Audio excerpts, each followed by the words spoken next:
Bueno, el avance de la pandemia del coronavirus en Chile y el mundo y el impacto en la economía nacional llevó al Banco Central a recortar nuevamente la tasa de interés en nuestro país y ubicarla en un nuevo mínimo histórico, cifras que no se veían hace mucho tiempo, tal como se esperaba, y de manera unánime el ente emisor redujo de 1 a 0,5% la tasa de interés de política monetaria. Esto luego de analizar el escenario mundial y advertir además que la economía chilena va a tener una contracción severa en el segundo trimestre de este año.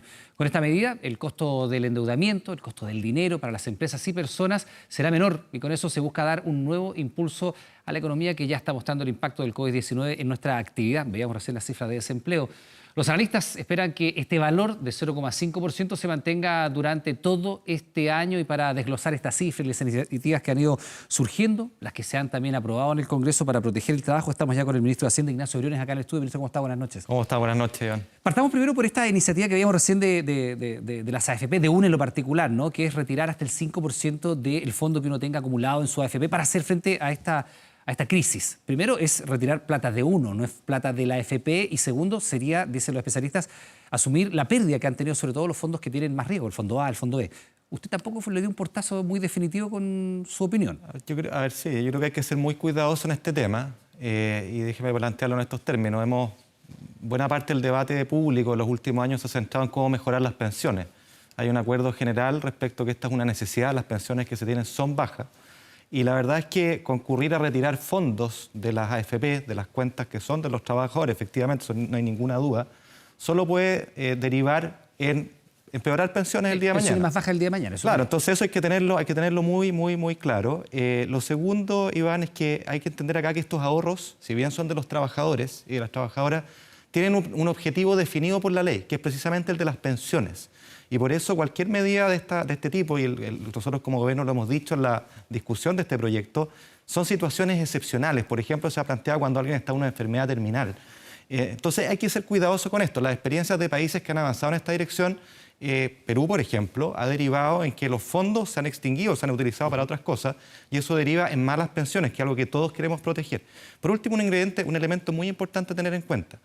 Las personas beneficiarias de un eventual retiro de fondos de la AFP son quienes son los trabajadores que tienen contratos formales, ¿no es cierto? Una relación contractual laboral formal donde el empleador cotiza típicamente para el trabajador. Y acá hay que tener en mente que nosotros acabamos de aprobar un proyecto de ley, hoy día una ley de protección del empleo que apunta exactamente a este mismo grupo de beneficiarios en caso de que sus ingresos disminuyan. ¿Cuándo es esto?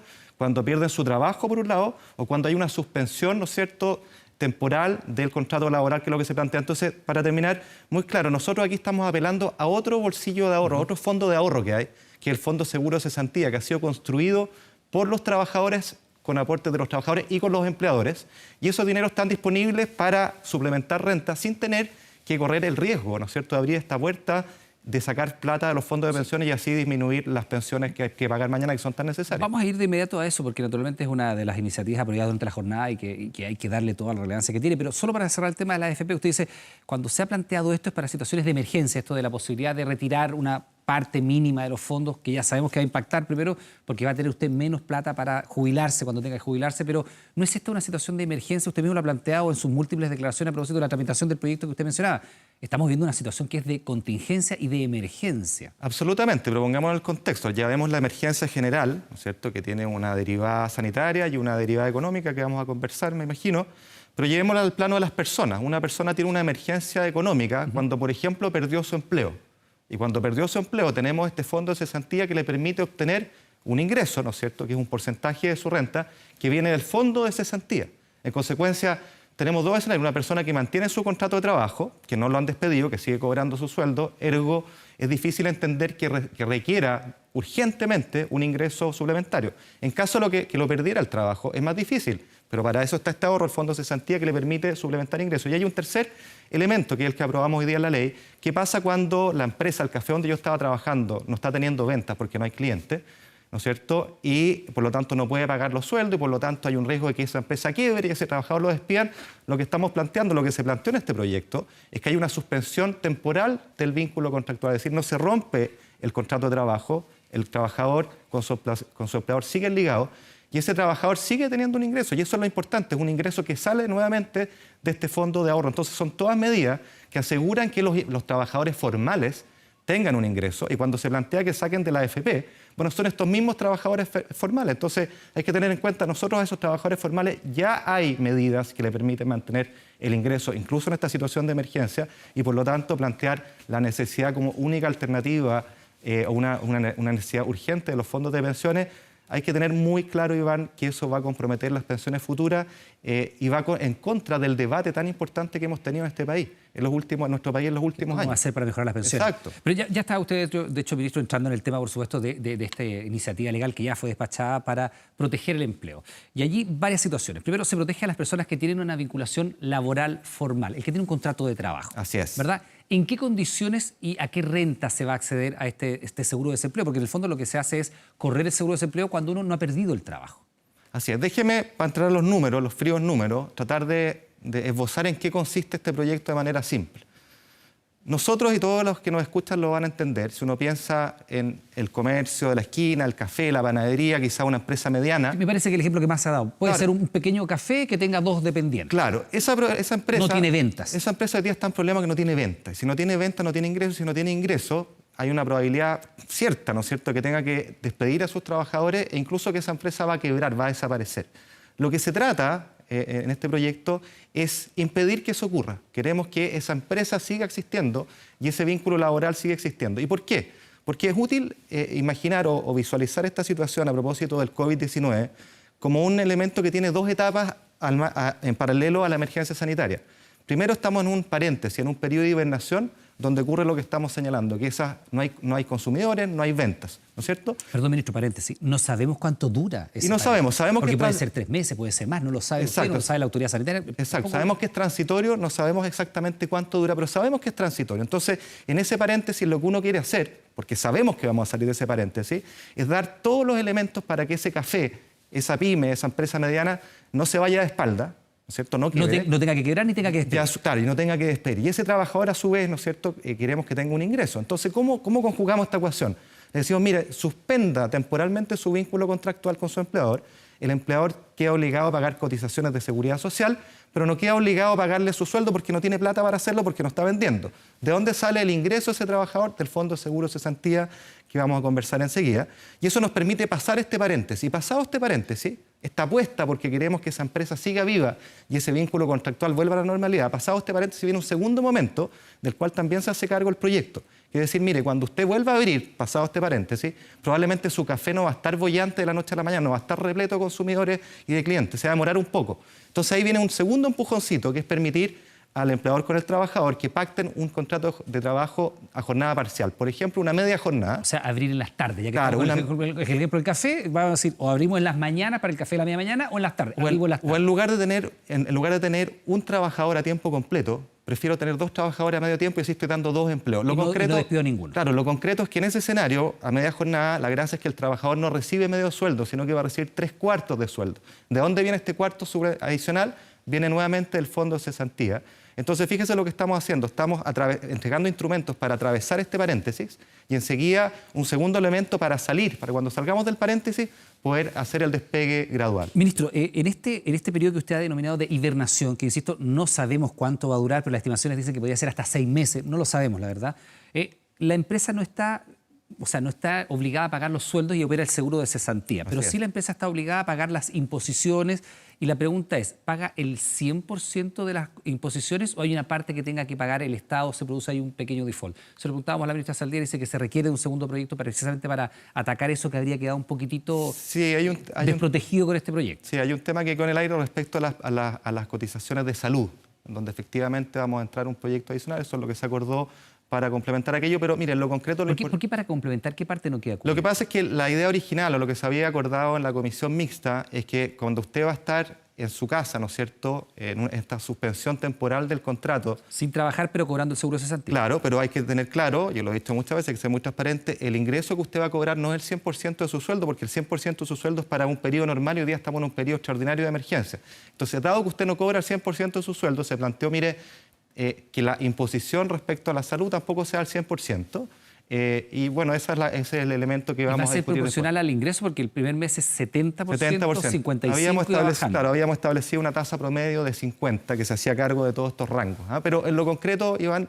Perdón, solo para que la gente lo tenga muy clara. Si usted en su café, en el mismo ejemplo que seguíamos, no lo van a despedir, pero lo van a poner esta hibernación, sí, va a también cotizar menos por la salud y va a ser proporcional al sueldo que esté recibiendo. O sea, el primer mes, si recibe 70%, le van a imponer por el 70% en el plan de salud. No exactamente eso. En promedio le van a imponer por el 50%. En promedio, ¿ya? Por el 50%, porque el primer mes 70%, el segundo mes un poco menos, entonces en promedio 50% y eso es lo que se va... ¿Por qué periodo de tiempo, ministro? Porque entendemos que son 7 meses, ¿no? Esto dura 6 meses. 6 meses. Sí, el seguro de cesantía. Son los mismos tramos y tasas de reemplazo del seguro de cesantía, pero el proyecto contempla una duración de 6 meses. Pero, miren, lo concreto acá, y esto es el mensaje importante, una empresa que era viable, un comercio que le iba bien, antes de este paréntesis, le iba bien porque era una empresa bien gestionada, tenía clientes, hacía lo suyo, y no hay ninguna razón para pensar que terminado este paréntesis no le tenga que ir bien de nuevo. Aquí lo que pasó es que se interrumpieron sus ventas por una cuestión sanitaria, ¿no es cierto?, que modifica nuestra vida cotidiana, y lo que nosotros queremos hacer es que esto que pasa en este paréntesis, este efecto transitorio,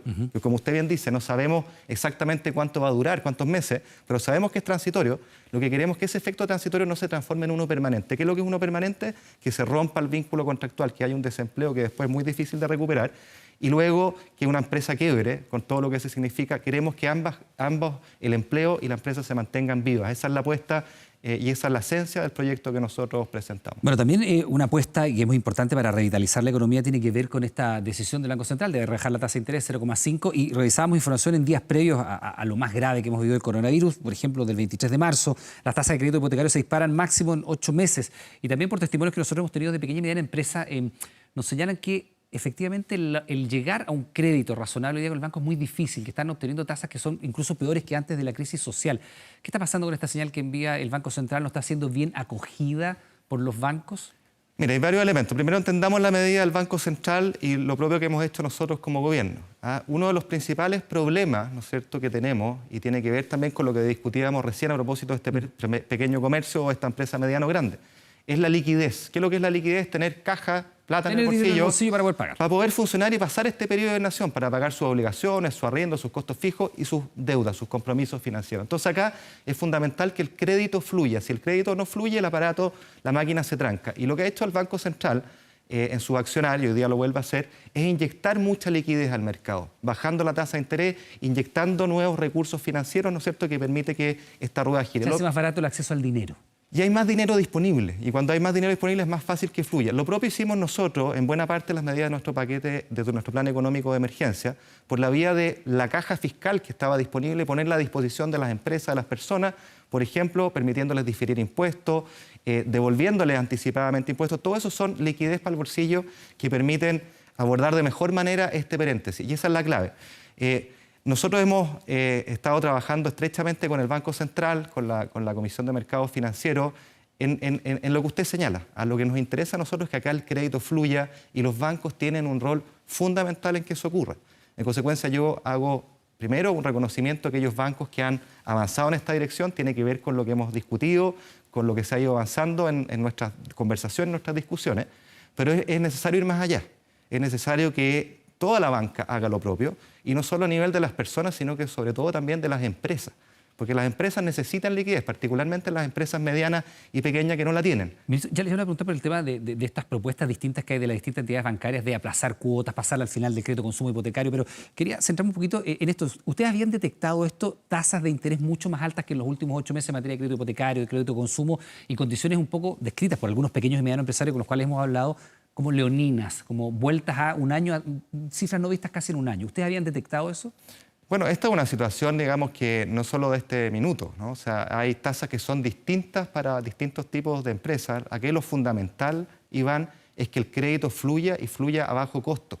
Que haya facilidades de poder postergar las obligaciones financieras que uno tiene, porque, insisto, es útil tener en mente que entramos en un periodo de hibernación, en un paréntesis, donde una empresa que era solvente, o un trabajador que tenía buenos ingresos, que ya no lo está teniendo, lo razonable es esperar que, terminado este paréntesis, la situación retome. En consecuencia, lo importante acá es poder diferir estos pagos, ¿no es cierto?, y diferirlo en las mejores condiciones, de forma tal de que no sea tan onerosos ni para las personas ni para las empresas que lo requieren. Esa es la clave. Ministro, a propósito de esta crisis, ha habido distintos actores en el mercado bancario que han lanzado iniciativas como pasar tasas, algunas de las cuotas de los créditos de hipotecario de consumo al final del crédito, Sí. en condiciones distintas. Y se han producido allí situaciones muy complejas porque unos dicen, bueno, acá se está haciendo un nuevo crédito y al tener un nuevo crédito tengo que tener nuevamente una evaluación de la tasa de riesgo, se paga nuevamente, es un costo adicional para aquel que va a negociar.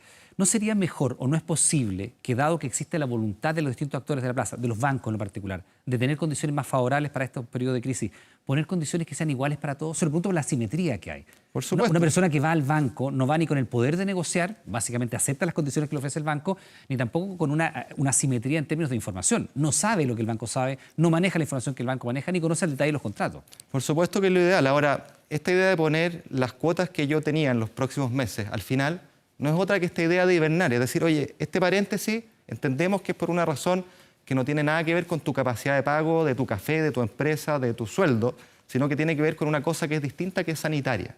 ¿No es cierto? Entonces, lo pongo a la cola, y ponerlo a la cola quiere decir que en este paréntesis yo no te estoy pagando. Eso es lo primero, y es lo fundamental, ¿no es cierto? Y en consecuencia, en esa línea, la Comisión de Mercados Financieros ha dicho, ya ha hecho un dictamen, una circular, que establece con claridad que da la facilidad a los bancos a que este paréntesis no se considere como un nuevo crédito para efecto de recalificar el riesgo, que se entienda que es parte del mismo paquete. En consecuencia, las facilidades hoy día están, el regulador financiero, que es la autoridad encargada de hacer estos cambios, lo ha hecho, y esperamos que los bancos se vayan moviendo masivamente en esta dirección, Ministro, masivamente en términos de... de poner a la cola estos pagos, que es lo que necesitamos, y en condiciones favorables para las empresas y las personas. Ministro, para despejar la duda, ¿no debería ser por la vía de un nuevo crédito o es solamente una indicación? Mire, hay distintas formas, ¿no es cierto? Porque en el fondo usted tiene que, técnicamente o legalmente, a veces tiene que hacer como un crédito puente para poder hacer esta figura de pasarlo al final. Pero lo importante es el resultado. Lo importante es que todos entendemos que en este paréntesis lo que corresponde es poner a la cola y que ojalá ese préstamo, ese puente que se haga, sean condiciones que sean beneficiosas para las personas, habida cuenta de que estamos en este paréntesis que no es imputable a ellos, que no modifican nada su capacidad de crédito respecto a cómo venía, y que la apuesta natural es pensar que, terminado este paréntesis, vamos a salir con fuerza, vamos a recuperar el dinamismo económico, que es lo que todos esperamos. Ministro Ignacio Brenes, muchas gracias, que tengamos una noche. Oiga, ¿puedo hacer un pequeño acápite respecto al tema del seguro de Santiago, que me permite aclarar algo que ha habido dudas? Confusión, a ver, ¿qué Sí. cosa? Mire, muchas veces se ha dicho, y probablemente usted lo ha escuchado, que recurrir al Fondo Seguro de Cesantía es básicamente que los trabajadores se las arreglen con sus ahorros. Y hay que explicar cómo se financia. Sí, yo quiero despejar esa duda, porque es importante entender cómo se financia este fondo. Primero hay que decir que son muy pocos los países en el mundo que tienen un fondo de esta naturaleza, un colchón de ahorro que precisamente, al igual que en cualquier hogar, cuando uno tiene un chanchito con ahorro y hay una emergencia, yo quiero ocuparlo, quiero romperlo, ¿no es cierto? Eso es lo primero que estamos haciendo acá. Segundo, ¿cómo se financia este fondo?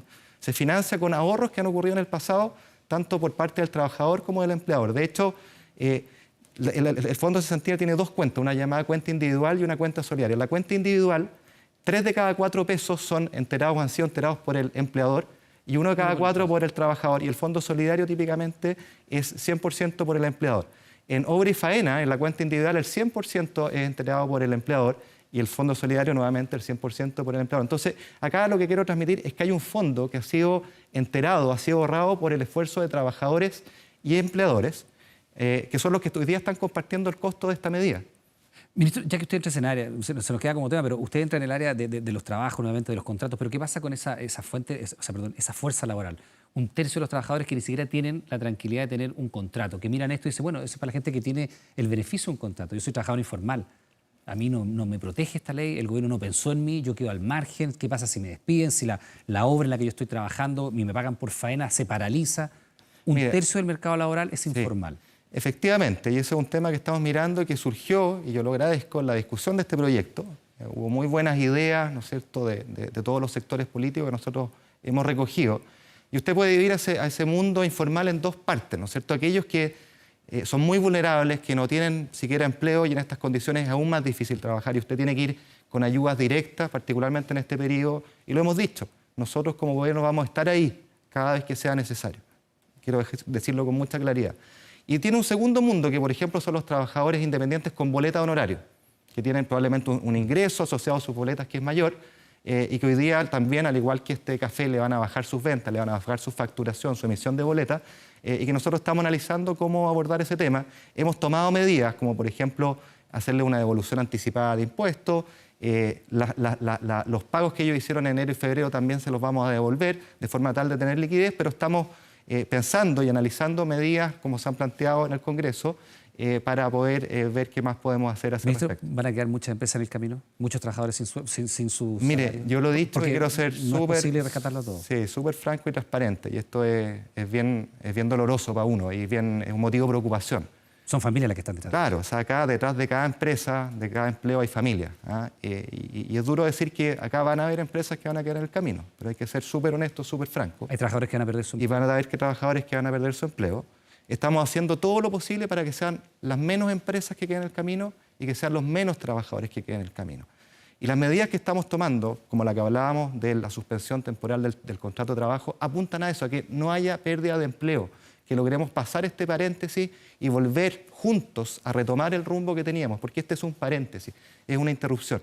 Pero van a haber caídos en el camino, sí, van a haber empresas que van a quedar en el camino, sí, van a haber trabajadores que van a perder su empleo, sí, pero créame que como gobierno estamos haciendo los mejores esfuerzos para que esos efectos sociales tan dolorosos, porque al final la economía es una ciencia social, se dirige a personas, se preocupa por personas, familias que están detrás. Queremos que ese efecto, ese impacto social sea el menor posible porque estamos conscientes del drama que eso significa. Ministro Briones, muchas gracias. Gracias a usted. Que tenga buenas noches.